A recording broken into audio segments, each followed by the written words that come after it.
Did you get a bad review? Is it freaking you out, ruining your day? Are you losing sleep all because of a bad review?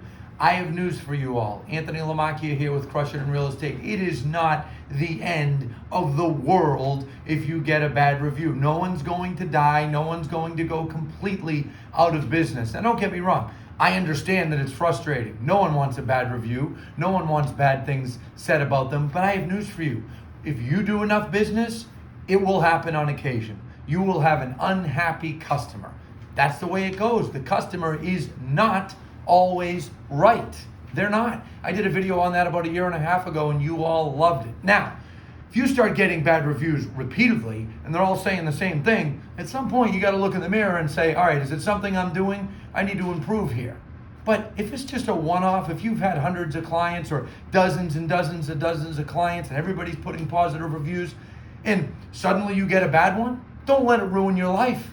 Welcome to the big leagues. That's something that I've said to agents. I said it to one of our best agents in the whole company yesterday. Completely unreasonable buyer, completely unreasonable. Did a post and said, if you want to waste your time with this agent, call them. Because she's so mad that this agent didn't find them something off market. Here we are in the lowest inventory market in history.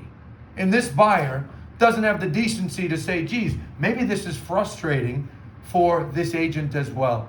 Maybe it's not just me. Last year we had a property that I believe one of our agents represented a buyer. That was what it was. And it was a listing agent at another company who's very well known, very well respected. I've known her a long time. Our buyer that was working with one of our agents put up a terrible review about the listing agent. The listing agent called me, you would have thought someone took one of her children. She was so angry and so down and upset. And I said, relax. I'm with you. This sounds entirely unreasonable. Let me look into it. I looked into it. I confirmed it was unreasonable. We got in touch with the buyer. I called the listing agent back, who I'd known a long time, and I said, okay, we're working on it. We're trying to get them a little more educated so they understand that this wasn't your fault. But in the meantime, don't go having a coronary over it, thinking you're going to die because someone said something bad about you. You've sold hundreds and hundreds of homes in your market for years. You're very well respected. This is your first bad review in 30 years. I said, welcome to the big leagues. And I actually went on to mail that agent Big League Chew, the gum, the Big League Chew, and we joke about it to this day. So if you happen to get a bad review, first thing you do, look in the mirror. Should I have done something better?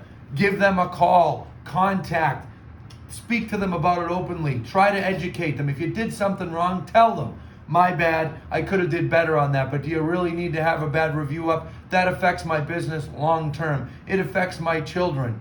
If they're unreasonable and they won't take it down, get more positive reviews and move on. You're not going to go out of business. No one's going to die. No one has a terminal illness because of a bad review. There are unreasonable people in the world. There are unreasonable customers in the world, and they are not always right.